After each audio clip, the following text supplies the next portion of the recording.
문장의 핵심 구조는 딱 두 가지입니다.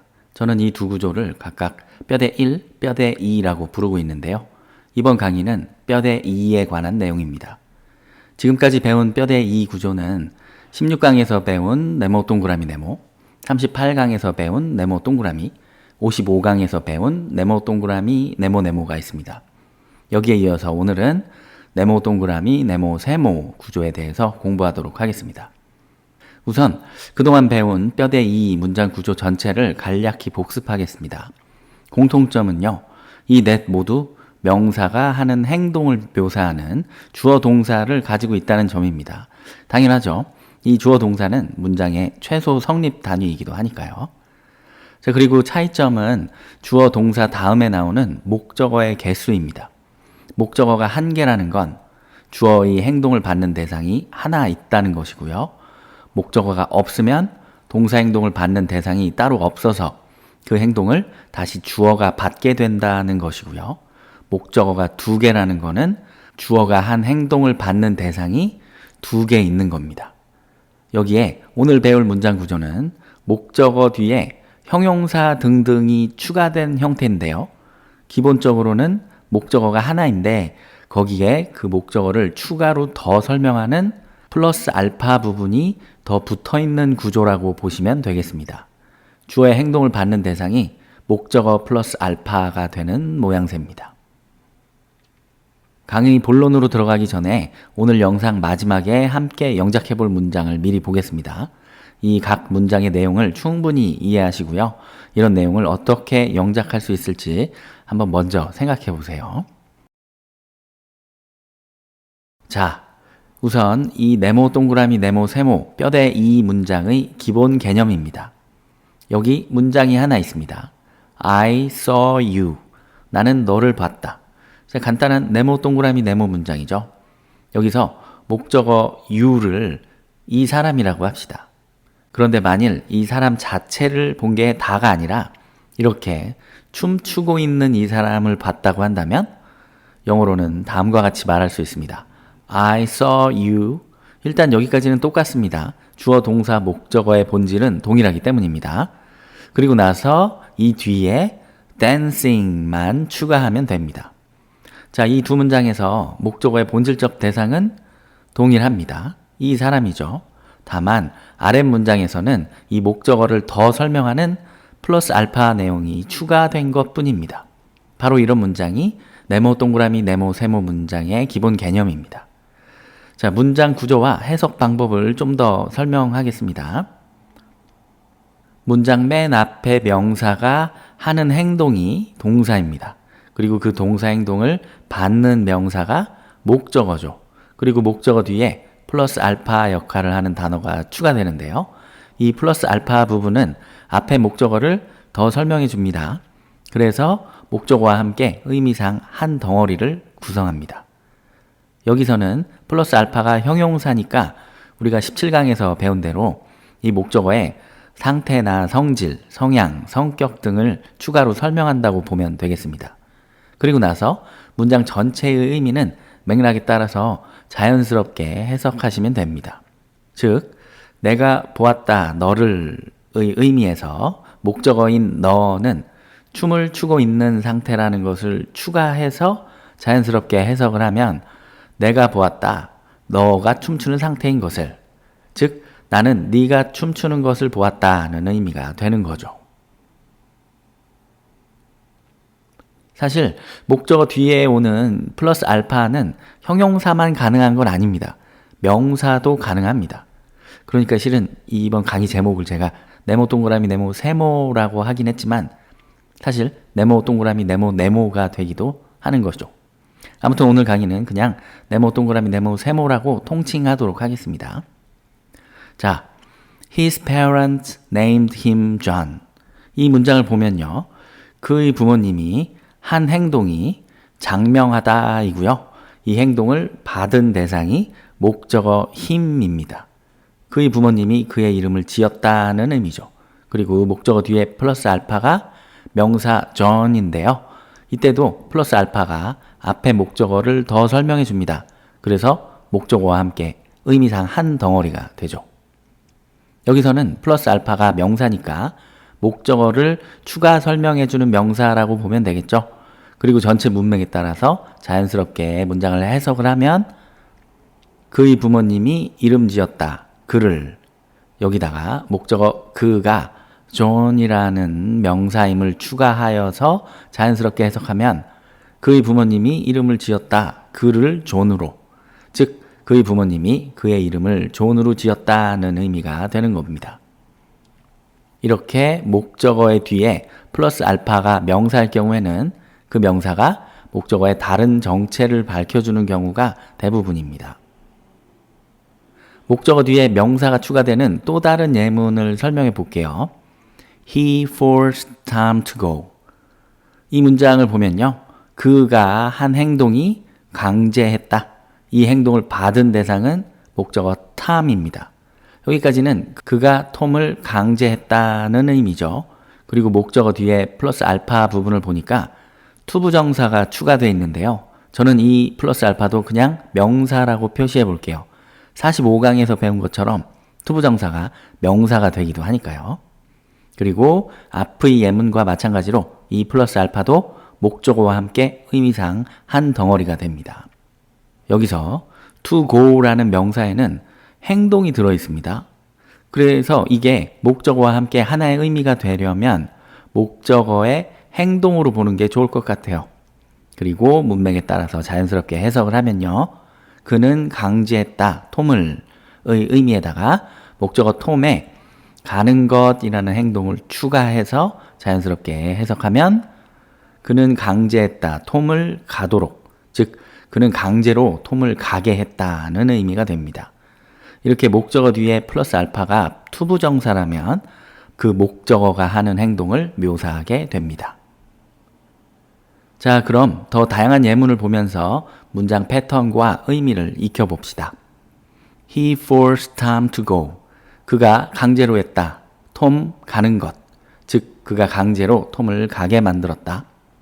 His parents named him John.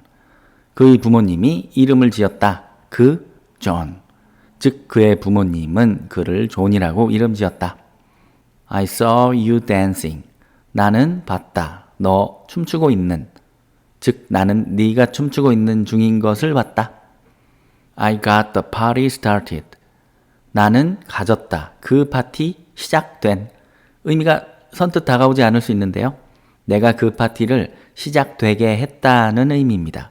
이 동사 get에 대해서는 뒤에서 더 설명할게요. You make me happy. 너는 만든다. 나 기쁜. 즉, 너는 나를 기쁘게 만든다. This pill helps her sleep. 이 약은 돕는다. 그녀 자는 것. 즉, 이 약은 그녀가 자는 것을 도와준다. 또는 좀 더 의역해서 이 약은 그녀가 잘 수 있게 해준다. 자, 참고로 여기서 이 sleep은 원래 투부정사인 to sleep인데요. to가 생략된 겁니다. 자, 이렇게 to가 생략된 투부정사는 생긴 거는 동사 원형이죠. 근데 성격이 투부정사라서 원형 부정사라고 부릅니다. 동사 help는 특이하게도 목적어 뒤에 플러스 알파로 투부정사 대신 원형 부정사가 올 수도 있습니다. I smelled something burning. 나는 냄새를 맡았다. 뭔가 타고 있는. 즉, 난 뭔가 타고 있는 냄새를 맡았다. 자, 이렇게 이 네모 동그라미 네모 세모 문장에서는 목적어와 플러스 알파를 자연스럽게 한 덩어리로 이해하시면 되겠습니다. 자, 여기에서 이 플러스 알파 부분을 조금 더 알아볼게요. 앞서 본 것처럼 이 플러스 알파 부분에는 일반적인 형용사 단어나 현재 분사, 과거 분사 형태의 형용사가 올 수 있고요. 일반적인 명사 단어나 투부정사, 원형 부정사 형태의 명사가 올 수도 있습니다. 이 플러스 알파 자리에 언제 어떤 모양의 형용사 또는 명사가 오는지를 설명하겠습니다.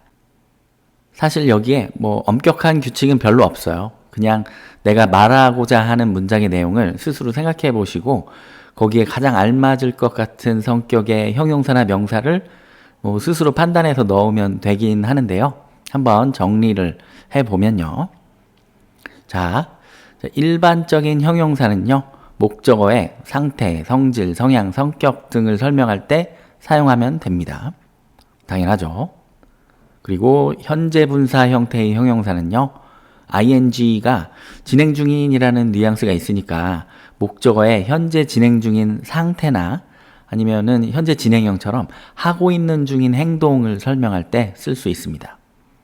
과거 분사 형태의 형용사는 이 PP 형태가 가지고 있는 수동적인 뉘앙스가 있으니까 목적어의 어떤 되어진 상태를 설명합니다. 특히 이 수동의 뉘앙스 때문에 어떤 제3자에 의해서 그렇게 된 상태라는 느낌이 강하게 들어 있습니다. 이 예문의 의미를 다시 살펴보면 제3자가 파티를 시작했고 그래서 시작된 파티를 나는 소유한 것 뿐이라는 느낌이 들어가게 됩니다. 내가 시작된 파티를 소유하려면 아마도 미리 내가 어떤 제3자에게 파티를 시작하게끔 해야 되겠죠. 그래서 이 문장의 일반적인 의미는 내가 파티가 시작되어지게끔 제3자를 시켰다는 의미가 됩니다. 비슷한 예문을 하나 더 들어보면 I had my hair cut. 역시 내가 제3자를 시켜서 내 머리를 커트하게 했다는 뜻입니다. 보통 우리는 머리를 스스로 깎지 않고 미용실에 가서 깎으니까 이 문장의 자연스러운 의미는 한국어로 그냥 나 머리 커트했다 정도가 될 겁니다. 계속해서 플러스 알파 자리에 명사가 오는 경우입니다. 목적어 뒤에 일반적인 명사를 넣으면 목적어의 또 다른 정체나 또 다른 타이틀 등을 보여줄 수 있고요. 투부정사 또는 투부정사랑 똑같지만 투만 생략된 원형 부정사는 목적어가 하는 행동을 설명할 때 쓰면 됩니다. 참고로 목적어의 행동을 설명하는 이 플러스 알파는 대개는 투부정사를 씁니다. 원형 부정사를 쓰는 경우는 그리 많지 않아요. 그런데 꼭 반드시 원형 부정사가 와야 되는 경우가 몇 개 있거든요. 그래서 그거를 조금만 소개를 하겠습니다. 일단 지금 보시는 이 문장이죠. help 동사는 플러스 알파 자리에 원형 부정사를 쓸 수 있습니다. 그리고 투부정사도 가능하다고 했죠. 이렇게 원형 부정사와 투부정사가 모두 가능한 이 help는 꽤 특이한 경우예요. 알아둡시다. 다음, I heard someone sing a song. 난 들었다. 누군가 노래 부르는 걸. 자, 동사 hear는 플러스 알파가 목적어의 행동을 설명하는 이와 같은 경우에 반드시 원형 부정사가 와야 됩니다. 그리고 이 hear 뿐이 아니라 see, watch, feel 등의 일부 감각 동사들이 목적어의 어떤 행동을 감각했다고 말할 때 플러스 알파 자리에 원형 부정사를 씁니다. You made me laugh. 넌 만들었다. 내가 웃게. 동사 make도 반드시 목적어 뒤에 원형 부정사가 와야 됩니다. The accident had me rethink my life. 그 사고는 했다. 내가 다시 생각하게. 내 삶을. 자, 여기 have 동사는 바로 위에 make와 비슷하지만 조금 더 부드럽게 목적어를 플러스 알파하게 만든다는 의미입니다. 역시 플러스 알파는 반드시 원형 부정사가 오고요. 마지막, the MC let us dance. 사회자는 허락했다. 우리가 춤을 추도록. 허락하다는 의미의 let 동사도 반드시 목적어 뒤에 원형 부정사가 와야 됩니다. 참고로 let us는 let's로 줄일 수가 있는데요. 이렇게 줄이면 의미가 달라지므로 주의해야 됩니다. 줄임말 let's는 지난 71강에서 배운 것처럼 권유하는 표현이 돼버리거든요. Let's dance는 우리 춤추자, 우리 춤추는 게 어때? 이런 의미죠. 자, 그럼 앞에서 봤던 한국어 예문을 영작해 봅시다. 각각 문장의 의미를 음미하면서 이 목적어 플러스 알파 부분을 찾아보고 또 이 플러스 알파 부분에는 어떤 모양의 어떤 단어가 오면 좋을지도 잘 생각을 해봅시다. 줄 간격을 좀 여유롭게 하고요. 나는 모기가 발목에 앉아있는 것을 발견했다. 주어는 나. 나의 행동은 발견했다. 뭐를요? 모기가 발목에 앉아있는 것을요. 목적어 모기 뒤에 이 플러스 알파 부분은 모기가 앉아있는에 지금의 상태를 설명하면 좋겠네요. ing 형용사를 쓰면 자연스럽겠습니다. 자, 영어로는요. I found 내가 발견했고요. 뭐냐면 a mosquito sitting 모기가 앉아있는 중인 상태를 자, 발목에는 장소 정보를 말해주는 전명구 on my ankle를 뒤에 이어서 붙여줍시다. sitting on my ankle까지 전부를 발목에 앉아있는 중인의 긴 형용사구로 생각하고요. A mosquito sitting on my ankle이 목적어 플러스 알파의 형태가 되었습니다. I found a mosquito sitting on my ankle. 난 누군가 문을 세게 닫는 소리를 들었다. 주어는 나의 행동은 소리를 들었다. 무슨 소리냐면 누군가 문을 세게 닫는 소리요. 자, 문을 쾅 하고 닫는 거는 행동이죠. 자, 그 행동의 소리를 들은 거예요. 자, 그래서 목적어 누군가 뒤에 이 플러스 알파를 목적어의 행동을 설명하는 투부정사 명사를 넣어서 말하면 자연스럽겠습니다. 영어로는요. I heard 내가 들었고요. 뭘 들었냐면 someone to slam. 자, 여기서 동사가 hear라면 플러스 알파 부분이 목적어 행동을 설명할 때 투부정사가 아니라 반드시 원형 부정사를 쓴다고 했습니다. 그러니까 to를 빼서 원형 부정사로 만들어주고요. 뭐를 세게 닫았냐면 the door, slam the door 전체를 문을 세게 닫는 것이라는 긴 이 원형 부정사 구로 간주하면 구조가 간단해지겠습니다. Someone slammed the door가 목적어 플러스 알파의 덩어리가 되겠고요. I heard someone slam the door. 그녀는 날 혼자 두고 떠났어. 주어는 그녀. 그녀의 행동은 떠났다. 누구를? 나를. 그래서 내가 혼자 된 상태가 됐다는 거죠. 자, 영어로는요. She left me. 그리고 플러스 알파로 혼자인 상태를 말해야 되니까 적절한 형용사를 써야 되겠죠. alone을 목적어 뒤에 추가해 줍니다. She left me alone. 아내는 머리를 파마했다. 주어는 아내. 아내의 행동은 파마했다. 뭐를? 머리를. 이 문장은 그냥 네모 동그라미 네모. 주어 동사 목적어 문장이네요. 영어로 My wife permed her hair 입니다. 자, 그런데 이 주어 동사 목적어 문장의 개념은요. 굉장히 중요한데요.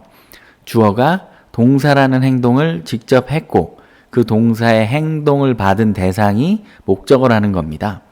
영어에서 이 주어 동사 관계를 잘 아는 게 정말 중요해요. 아내가 직접 파마라는 행동을 했다는 뜻이에요. 우리는 보통 내가 내 머리를 파마하진 않죠. 만일 이 문장이 아내가 직접 자신의 머리를 파마한 게 아니라 미용실에 가서 헤어 디자이너 선생님에게 파마를 시켰다는 의미라면 이 영어 문장은 달라져야 됩니다. 주어는 아내, 아내의 행동은 시켰다. 뭐를? 머리가 파마가 되게. 자, 목적어 머리 뒤에 플러스 알파는 파마가 된 상태를 말하는 거니까 PP형, 형용사로 표현하면 되겠습니다. 나머지 헤어 디자이너에 의해 라는 부분은 원 문장에 등장하는 내용이 아니므로 생략합시다. 생략하지만 의미상 헤어 디자이너가 없는 건 아니에요. 자, 파마라는 행동을 실제로 한 사람은 헤어 디자이너죠. 자, 영어로는요. 주어 my wife, 주어의 행동은 had 또는 got, 제3자에게 시켰다고 할 때 쓸 수 있는 동사죠.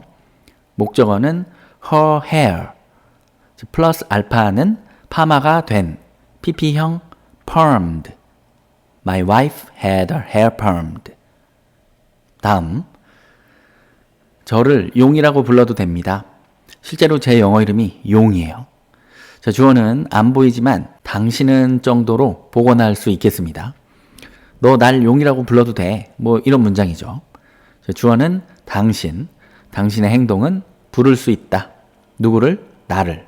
그리고 내 이름이 용이라고 목적어 나 뒤에 나의 또 다른 정체를 말해주는 명사인 플러스 알파가 붙은 문장입니다. 영어로는요. You can call me 그리고 플러스 알파로 나의 또 다른 정체 용을 추가해 줍니다. You can call me 용. 그 간호사는 내가 계속 마스크를 쓰고 있을 수 있게 도와줬다. 자, 문장이 좀 복잡한데요. 영작하기 쉽게 한국어를 미리 좀 바꿔줄게요. 그 간호사는 내가 마스크를 쓰는 것을 계속하는 것을 도와줬다. 라고 하겠습니다. 의미는 동일하죠? 주어는 그 간호사가 한 행동은 도와줬다. 뭐를요? 내가 마스크를 쓰는 것을 계속하는 것을요.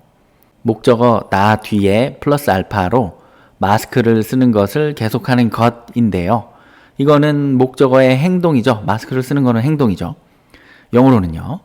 The nurse helped me 그리고 플러스 알파 부분 마스크를 쓰는 것을 계속하는 것은 목적어의 행동이니까 to 부정사로 써주면 to keep 계속하는 것 그리고 그 뒤에 뭐를 계속하는 건지를 더 써주면 wearing a mask 마스크를 쓰는 것 그러면 to keep wearing a mask 전체가 마스크를 쓰는 것을 계속하는 것이라는 긴 to 부정사 구가 됐고요.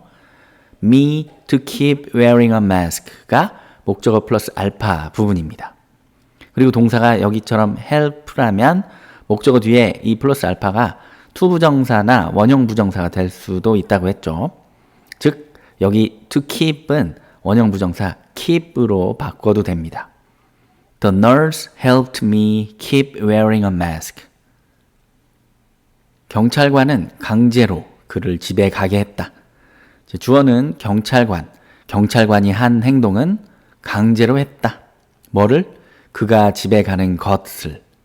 목적어 그 뒤에 플러스 알파로 집에 가는 것이라는 목적어의 행동이 나오고 있습니다. 영어로는요. The police officer 강제로 했다.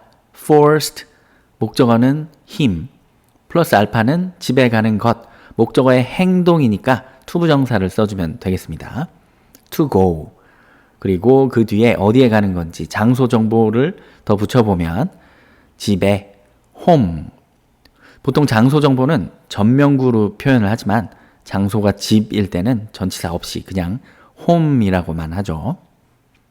to go home 전체를 집에 가는 것이라는 to 부정사 구로 간주하면 문장 구조가 간단해지겠습니다. him to go home이 목적어 플러스 알파고요. The police officer forced him to go home.